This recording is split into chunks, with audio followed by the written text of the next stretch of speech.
말씀은 이사야 56장과 57장 구약성경 1037쪽에 있습니다. 이사야 56장 57장 말씀을 우리 함께 드라마 바이블로 먼저 하나님의 말씀을 읽겠습니다. 제 56장.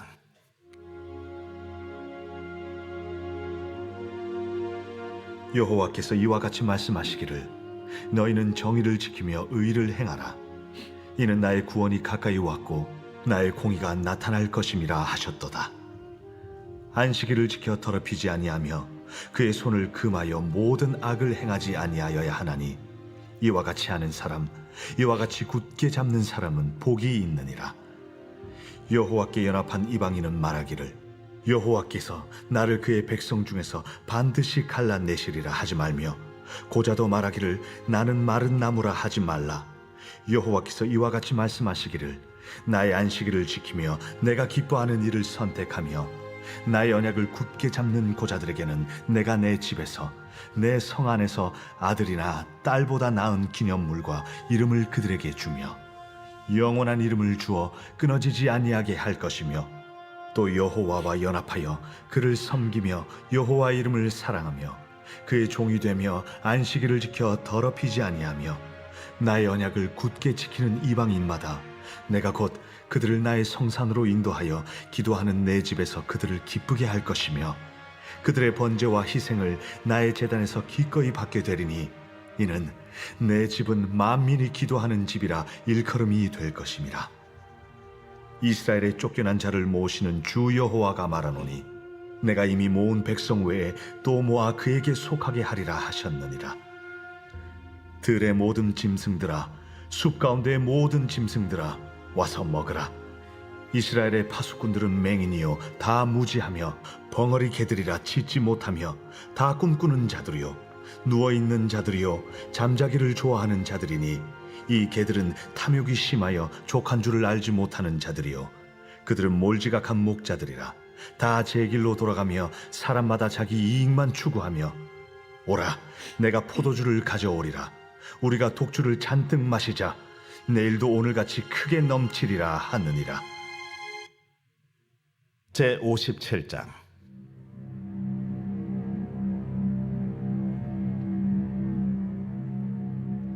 의인이 죽을지라도 마음에 두는 자가 없고 진실한 이들이 거두어감을 당할지라도 깨닫는 자가 없도다. 의인들은 악한 자들 앞에서 불리어 가도다. 그들은 평안에 들어갔나니 바른 길로 가는 자들은 그들의 침상에서 편히 쉬리라. 무당의 자식, 간음자와 음녀의 자식들아, 너희는 가까이 오라. 너희가 누구를 희롱하느냐?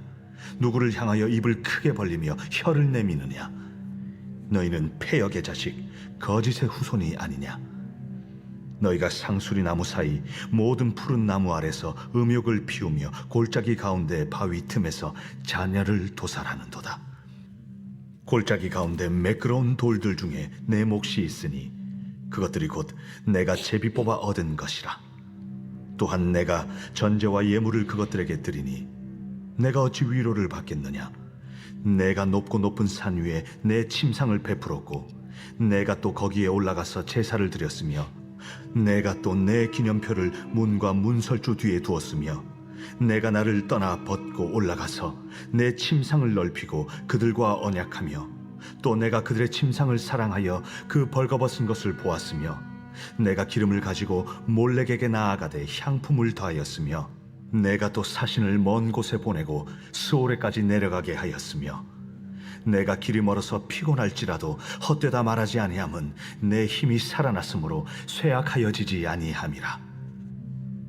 내가 누구를 두려워하며 누구로 말미암아 놀랍기에 그 짓을 말하며 나를 생각하지 아니하며 이를 마음에 두지 아니하였느냐? 내가 나를 경외하지 아니하면 내가 오랫동안 잠잠했기 때문이 아니냐?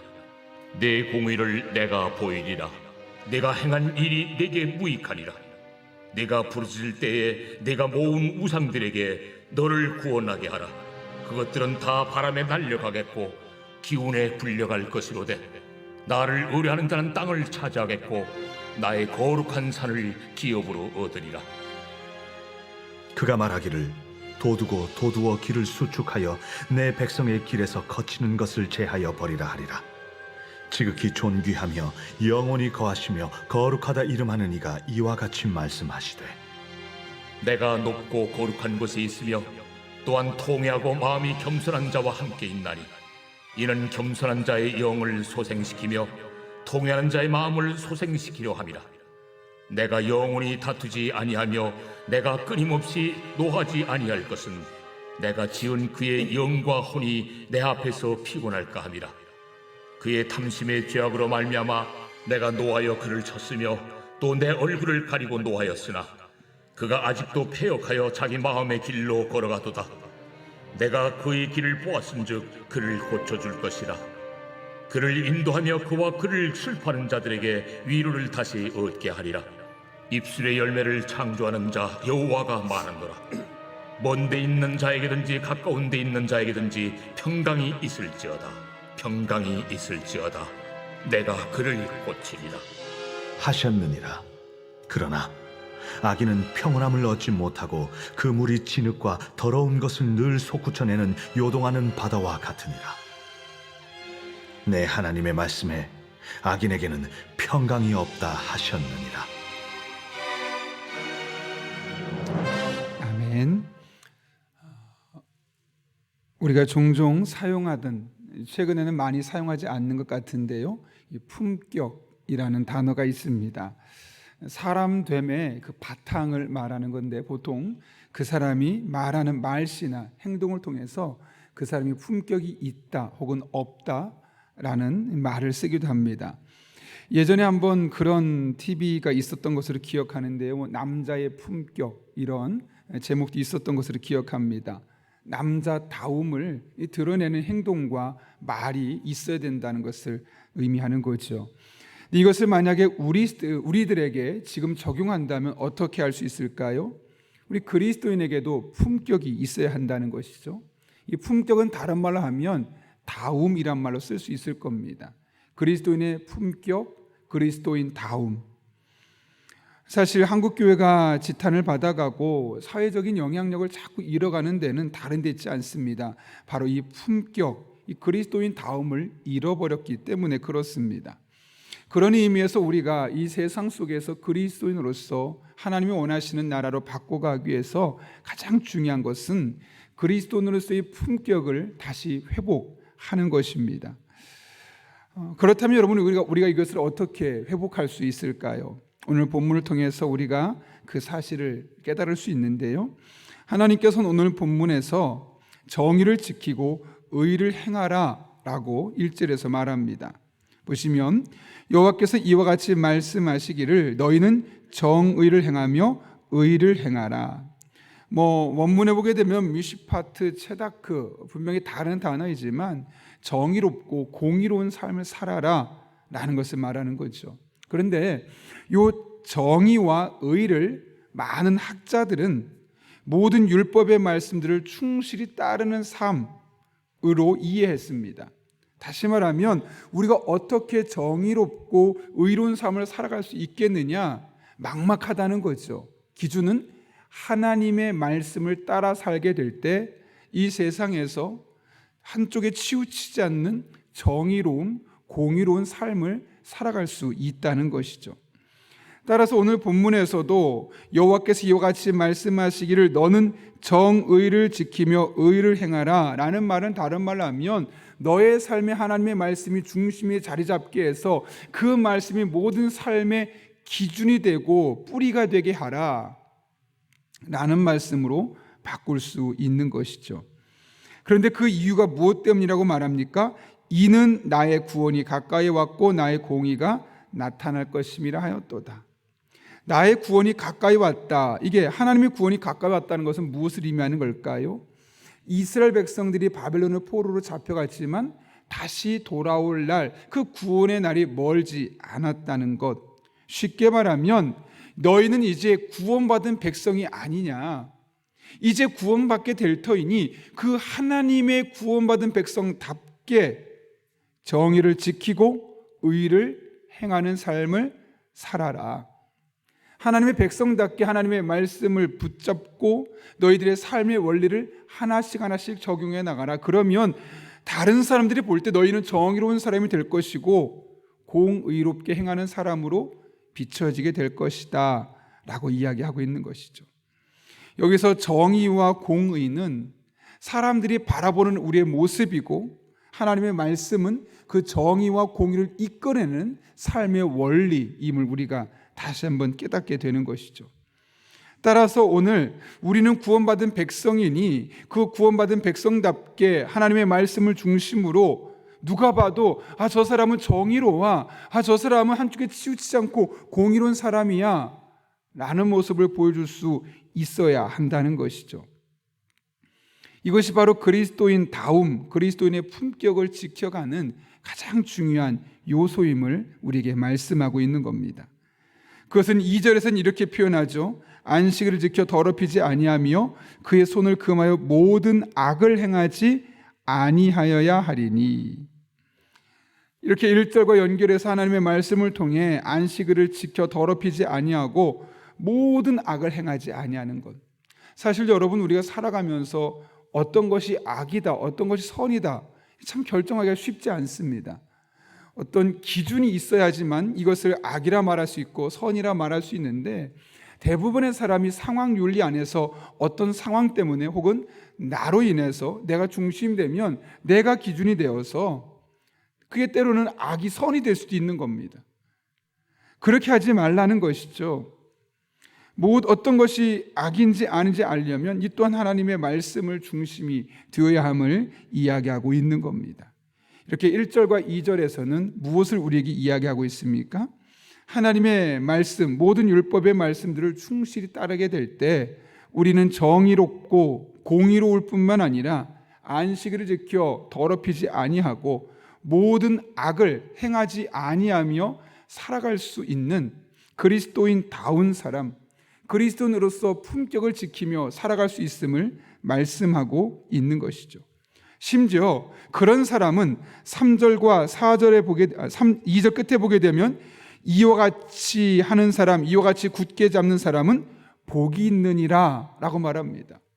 하나님의 말씀을 내 삶의 중심에 놓고 그 하나님의 말씀이 나의 삶의 전적인 기준이 되어서 살아가는 사람은 복 있는 사람이다 라고 말씀하고, 심지어 3절에서 여호와께 연합한 이방인도 고자도 그렇게 될 수 있음을 4절부터 8절까지 말씀을 이어지는 과정을 통해서 말씀하는 거죠.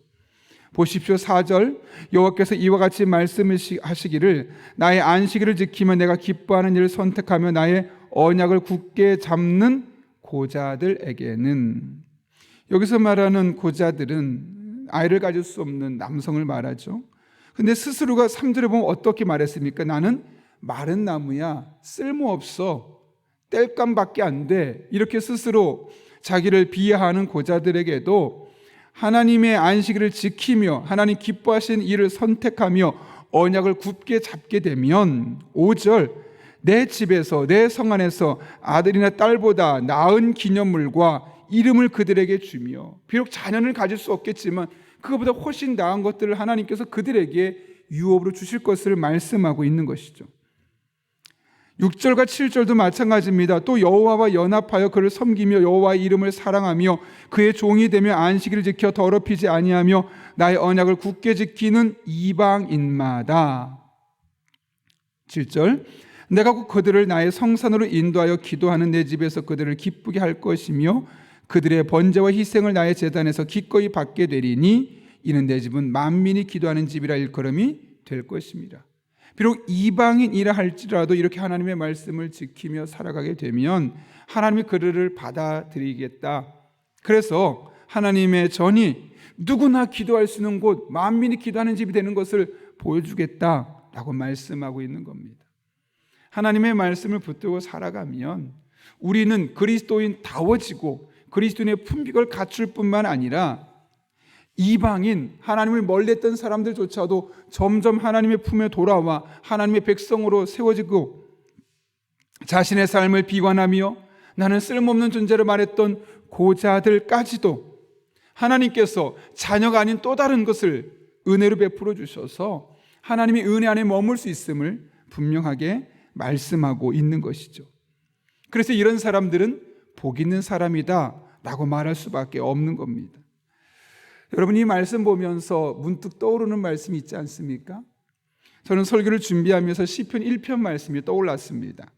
복 있는 사람은 악인들의 꾀를 따르지 아니하며 죄인들의 길에 서지 아니하며 오만한 자들의 자리에 앉지 아니하고, 그들이 구체적으로 어떤 행동들, 어떤 삶의 태도들을 갖고 있었는지는 알지 못하지만 적어도 하나님 보시기에 악하다, 죄인이다, 오만하다 라고 말하는 사람들과 다른 삶의 방식을 가져야 함을 말씀하고 있죠.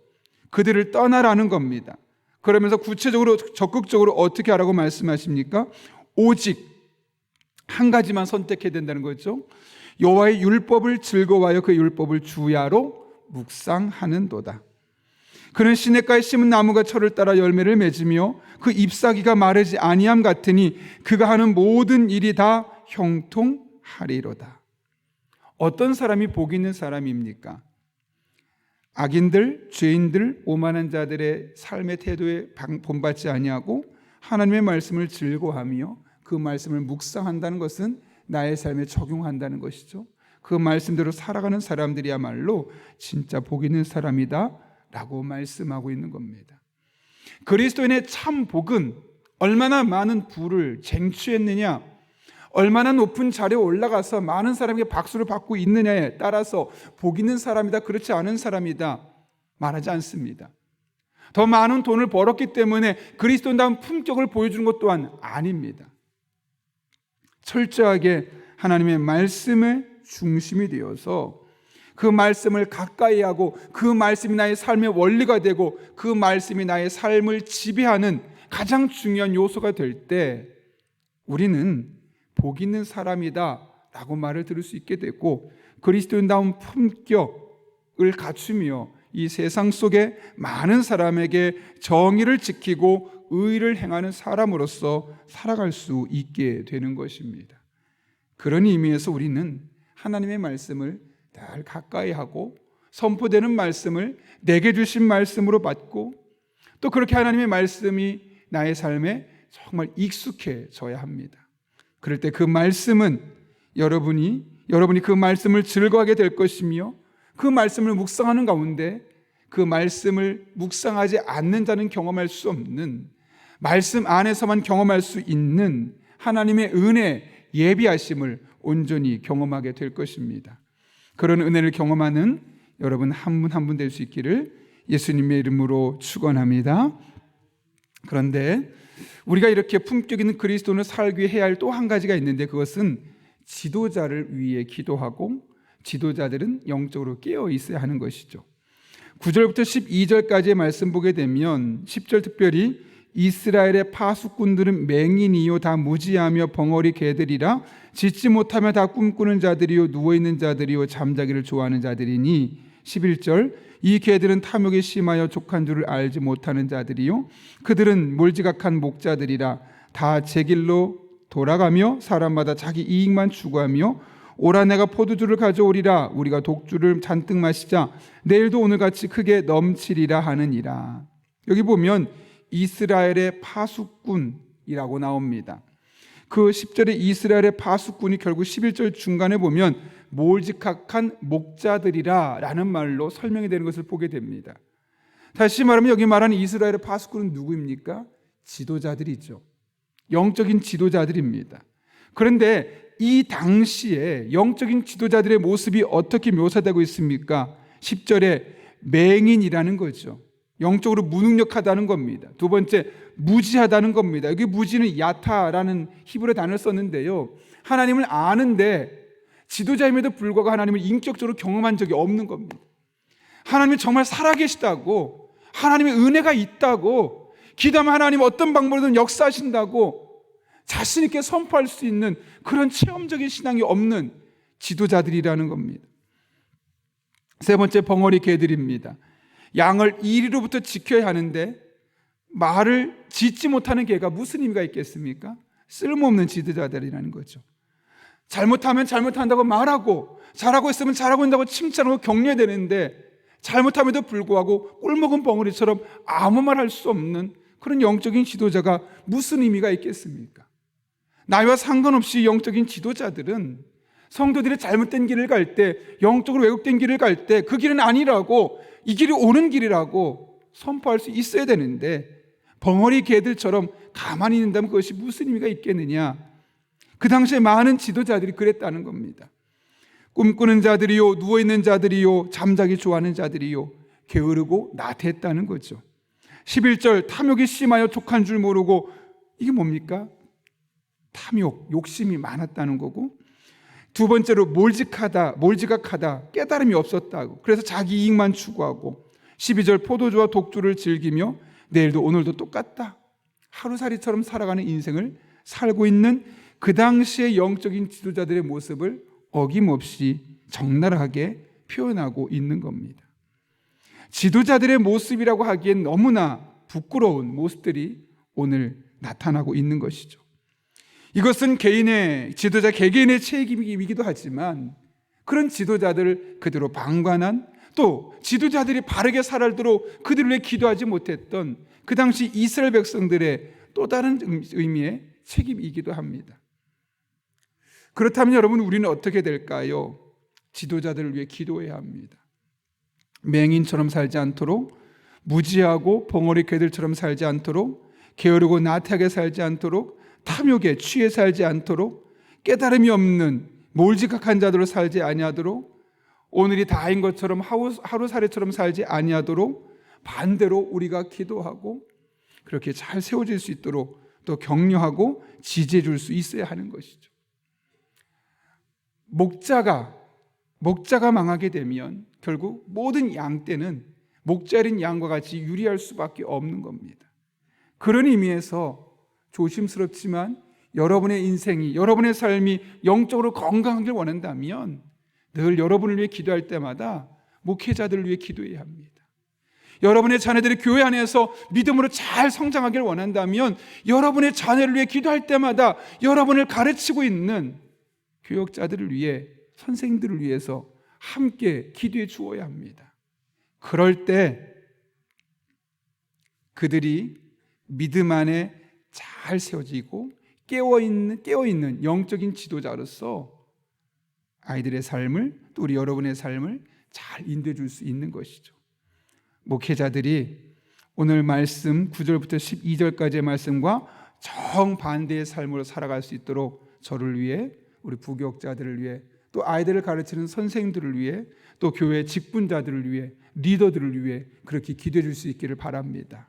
그래서 우리 교회는 오늘 본문에서 말하는 그런 부정적인 모습이 아니라 그리스도인 다움을, 그리스도인의 품격을 지키고 살아내는 그런 모든 용인영락교회 성도들 될 수 있기를 기도해 주실 때 우리 교회가 그런 교회로 반드시 세워지게 될 것입니다. 함께 기도하고 함께 간증하는 은혜가 저와 여러분에게 경험될 수 있기를 예수님의 이름으로 축원합니다. 함께 기도하겠습니다. 거룩하신 아버지 하나님, 오늘 하나님의 말씀을 통하여 그리스도인의 품격을 지켜가는 과정에 하나님의 말씀이 얼마나 중요한지, 또 영적인 지도자의 역할이 얼마나 중요한지를 깨닫게 하시는 데 진심으로 감사를 드립니다. 우리가 말씀을 가까이 하며 그 말씀이 삶의 중심 원리가 될 때 우리가 그리스도인의 품격을 지키며 그리스도인답게 살아갈 수 있도록 인도해 주시고, 무엇보다 우리 교회 영적인 지도자의 역할에 있는 모든 분들이 깨어 하나님의 영광을 위해 온전히 쓰임받게 하시고, 이를 통해 우리 교회 모든 성도들에게 하나님의 풍성한 은혜가 날마다 순간마다 경험되게 하여 주옵소서. 예수님의 이름으로 기도하옵나이다. 아멘. 다 함께 주님께서 가르쳐준 기도